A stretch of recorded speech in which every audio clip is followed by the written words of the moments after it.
بسم اللہ الرحمن الرحیم۔ جب جناب عبدالمطلب نے مکہ کی سرداری سنبھالی تو آپ کو آب زمزم کی بصارت ہوئی،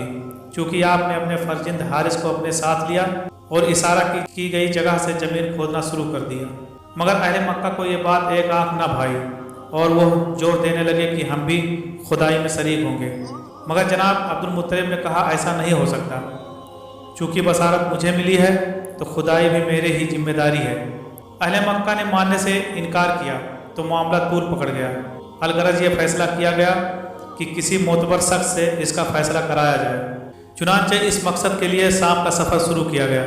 تاکہ وہاں کے مشہور کاہن سے اس بارے میں فیصلہ کرایا جائے، مگر دوران سفر قدرت کا ایک کرشمہ رونما ہوا کہ اتفاقاً صحرا میں تمام قافلے سے پانی ختم ہو گیا۔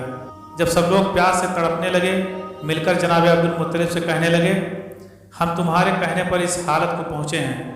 اور اب تم ہی ہمارے لیے پانی کا کوئی وسیلہ بھی تلاش کرو گے۔ آپ نے ان سے کہا یہاں رک کر مرنے سے بہتر ہے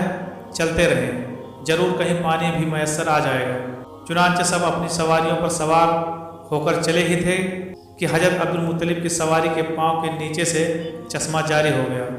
جسے دیکھ کر اہل مکہ و سردار دنگ رہ گئے اور آپ کو آب زمزم کی کھدائی کا اختیار دے دیا۔ یوں آپ نے وہاں سے واپسی کا راستہ لیا اور آب زمزم کی کھدائی شروع کر دی۔ اس کام میں آپ کے ساتھ آپ کا بیٹا حارث بھی تھا۔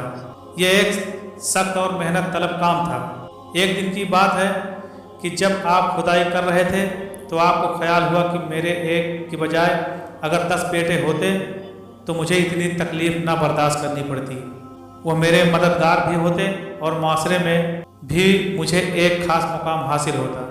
اور ساتھ ہی آپ نے یہ نیت بھی کر لی کہ اگر اللہ نے مجھے 10 بیٹے عطا کیے تو اپنے جد کریم حضرت ابراہیم علیہ السلام کی نیت کے مطابق اپنے ایک بیٹے کو راہ الہی میں قربان کر دوں گا۔ منقول ہے کہ آپ کی یہ دعا فوراً قبول ہوئی۔ آپ نے آب زمزم کھدائی کی کامیابی کے بعد متعدد شادیاں کی، جس کے نتیجے میں متعدد اولادیں پیدا ہوئیں اور ان میں 10 بیٹے اور 6 بیٹیاں شامل تھیں۔ بعضوں نے 12 یا 13 بیٹے بھی لکھے ہیں۔ کہا جاتا ہے کہ سب کی ولادت معمول کے مطابق ہوتی رہی، مگر جب ولادت حضرت عبداللہ رضی اللہ تعالیٰ عنہ والد محترم رسول امت حضرت محمد صلی اللہ علیہ وسلم ہوئی تو جناب عبدالمطلب نے عجیب امور کا مشاہدہ کیا۔ متعدد کتب و تاریخ میں منقول ہے کہ جب حضرت عبدالمطلب نے فاطمہ بنت عمرو بن آر مخزومی سے شادی کی تو اس کے نتیجے میں نور مصطفی صلی اللہ علیہ وسلم جو کہ حضرت عبدالمطلب کی پیشانی میں چمک رہا تھا، وہ رحم فاطمہ بنت عمرو میں منتقل ہو گیا اور وہ جناب عبداللہ کے حمل سے مشرف ہوئیں۔ اس وقت کے اہل کتاب جو مسلسل اس تلاش و تجس میں مشغول رہتے تھے کہ کسی طرح ان علامتوں کو تلاش کر لیا جائے جو نبی آخر الزماں صلی اللہ علیہ وسلم کی تشریف آوری اور ولادت کا اظہار کرتی ہوں، حتیٰ کہ وہ وقت آ پہنچا کہ جب حضرت عبداللہ کی پیدائش ہو گئی تو ملک شام کے محدث اور عالمان اہل کتاب نے ایک دوسرے کو تنبیہ کر دی کہ پیغمبر آخر الزماں صلی اللہ علیہ وسلم کے والد بزرگوار ام القریٰ یعنی مکہ کی سرزمین پر تولد ہو چکے ہیں۔ اس کا سبب یہ تھا ان لوگوں کے پاس وہ جبہ تھا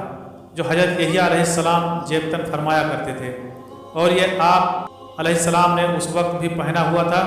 کہ جب آپ کو شہید کیا گیا۔ کتب سماویہ کے متعلق سے ان عالموں پر یہ بات منکشف ہوئی تھی کہ جب اس جبے پر موجود خون کے دھبے تازہ ہو جائیں گے تو یہ اس بات کی علامت ہوگی کہ نبی آخر الزماں صلی اللہ علیہ وسلم کی ولادت بشارت کا زمانہ قریب آ چکا ہے۔ اب جو حضرت عبداللہ کی ولادت ہوئی تو جبہ پر موجود نشانات تازہ ہو گئے۔ وہ لوگ سمجھ گئے کہ یہی وہ زمانہ ہے یا زمانہ قریب ہے کہ جب نبی آخر الزماں صلی اللہ علیہ وسلم کا ظہور ہونے والا ہے۔ چنانچہ انہوں نے مکہ مکرمہ کی جانب اپنے خفیہ وفد بھیجنے شروع کر دیے تاکہ اس شخص کو تلاش کیا جا سکے کہ جس کی پیشانی میں نور محمدی صلی اللہ علیہ وسلم چمک رہا ہے،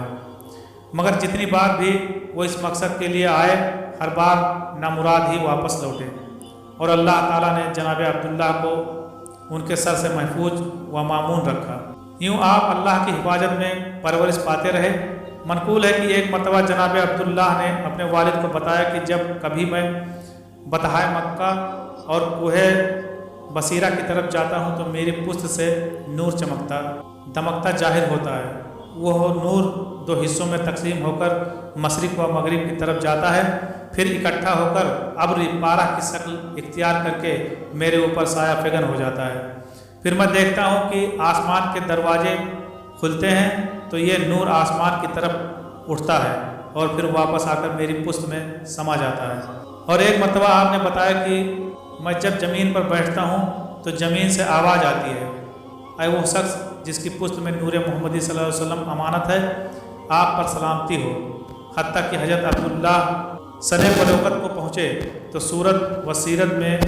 منفرد تھے اور قریش میں کوئی ان کے ہم پالا نہ تھا. آپ کے حسن و جمال کا یہ عالم تھا کہ مکہ کے روسا و سلاطین نے متعدد بار جناب عبد المطلب سے درخواست کی کہ آپ اپنے صاحبزادے عبداللہ کی شادی ہماری بیٹی سے کر دیں. مورخین نے آپ کی ایک خصوصیت بیان کی ہے کہ جب کبھی آپ مجبوراً بت خانے چلے جاتے تو بتوں سے آواز سنائی دیتی، اے عبداللہ تمہاری پیشانی میں نور محمدی صلی اللہ علیہ وسلم جگمگا رہا ہے، تم ہمارے قریب مت آنا. حتیٰ کہ آپ کی پیدائش سے لے کر نور محمدی صلی اللہ علیہ وسلم سیدہ آمنہ کو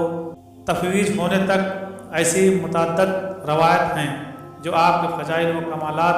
بیان کرتی ہیں، اور اس کی وجہ صرف ایک ہی تھی کہ آپ اس نور مجسم کے والد